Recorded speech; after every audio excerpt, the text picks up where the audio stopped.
Chapter 16. Moses said to the people, "Celebrate the Passover festival in honor of the Lord, in the month of Aviv. For it was on a night in this month that the Lord our God brought you out of Egypt. Go to the place the Lord has chosen for his worship, and there offer as a sacrifice to him an animal from your flock of sheep or your cattle for the Passover festival. During the week of the festival, do not eat bread made with yeast. Eat only bread made without yeast, for that was the bread you ate when you left Egypt in a hurry.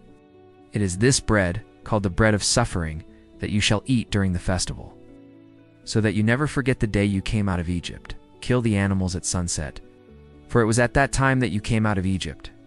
Cook and eat the animal therein, the place of worship chosen by God, and the next morning return to your homes.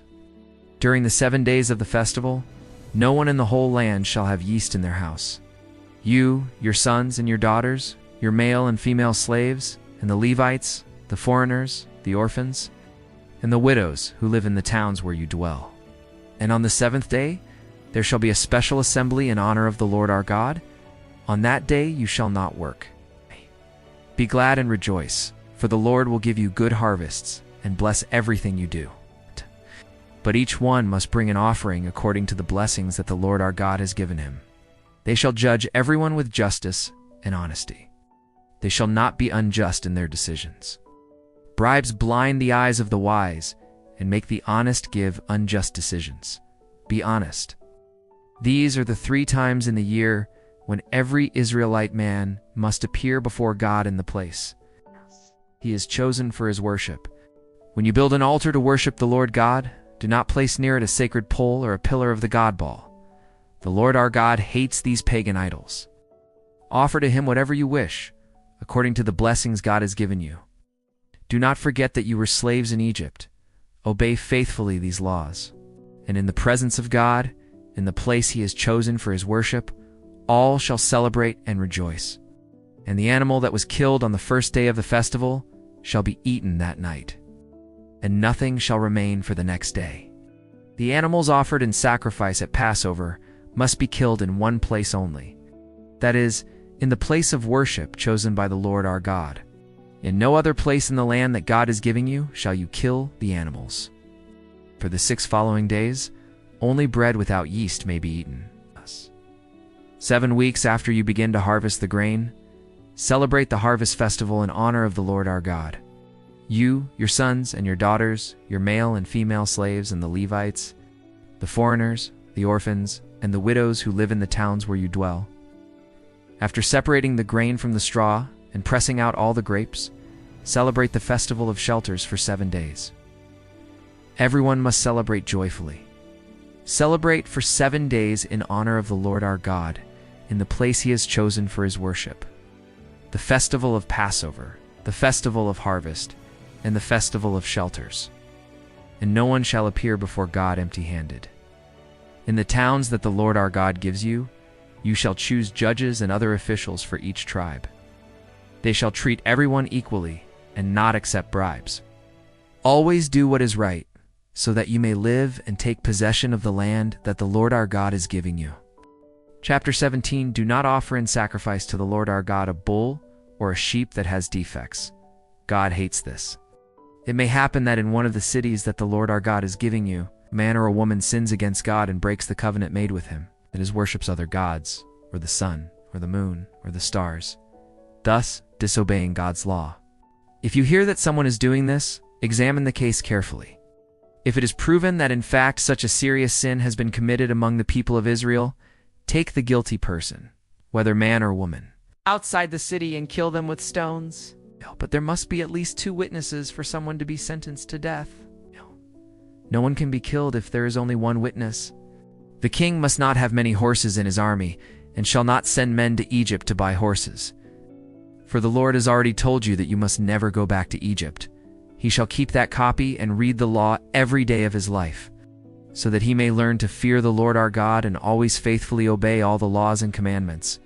If he does this, he will not think he is more than others, and will faithfully obey all the laws. The king must not have many wives, for that would lead him to abandon God, and he must not gather for himself much silver and gold. Kill this person, and so you will remove the evil from among the people. It may happen that in a city a case arises so difficult that the local judge cannot resolve it. The witnesses shall be the first to throw stones at the condemned. When this happens, go to the place chosen by God the Lord for his worship, accept their decision, follow their instructions, and strictly carry out the orders they give. But if there is someone so proud that he does not want to obey the decision of the priest or the judge, that person shall be put to death, and so you shall remove the evil from among the people of Israel. Present the case to the priests, the Levites, and the judge, who is deciding matters at that time. After you enter the land that the Lord our God is giving you, and take possession of it, and after you have lived there for some time, you will want a king to rule over you, like the kings of the neighboring nations. The man you choose to be king must be appointed by God the Lord. They shall judge the case and give their decision. Then all the others shall throw stones too. It may be a case of murder, or a question of property, or a case of violence, or any other matter. You shall do everything they command, obeying all their instructions. When they hear what happened, everyone will be afraid, and no one else will do the same. He cannot be a foreigner. Only an Israelite may be chosen as king. The king begins to reign. He shall have a copy made of the law of God that is in the book kept by the Levitical priests. Thus, he will reign for many years, and his descendants will be kings of Israel for a long time. Chapter 18, Moses said to the people, "The tribe of Levi will not receive land in Canaan like the other tribes. Therefore the Levite priests will receive their portion from the sacrifices offered to God, as the Lord God promised. The portion of this tribe is the right for the men to serve as priests of the Lord. When someone offers bulls or goats in sacrifices to God, the priests will receive the front leg, the jawbones, and the stomach. They will not have land. For the Lord our God chose them from all the tribes of Israel, so that they and their descendants would serve him as priests forever. And he will receive the same amount of food as the other priests receive. In addition, he may keep everything that his family sends. If a Levite who is living in one of the cities of Israel desires to go to the place of worship chosen by the Lord God, he may go whenever he wants. From among them, I will choose for them a prophet who will be like you. The people of the land that will be yours, listen to the advice of those who foretell the future and those who cast lots. If a prophet has the audacity to give a message in my name when I have not spoken to him, or if he speaks in the name of other gods, he must be put to death. Know that if a prophet speaks in the name of God, but what he says does not happen, then what he said was not a message from God. That prophet was arrogant, and you do not need to be afraid of him. But you will be thinking like this: I will punish anyone who does not obey the orders that this prophet gives in my name. And Moses continued saying to the people, But the Lord our God does not want you to do this. They will also receive what is harvested or prepared first, whether grain, or wine, or oil, or wool. He will serve as a priest of the Lord our God, just as the other Levites who are there. Do not offer your children in sacrifice, burning them on the altar. Remember that day when you were gathered at the foot of Mount Sinai? You prayed to the Lord like this: O God, do not make us hear your voice again, nor see again this great fire, so that we will not die.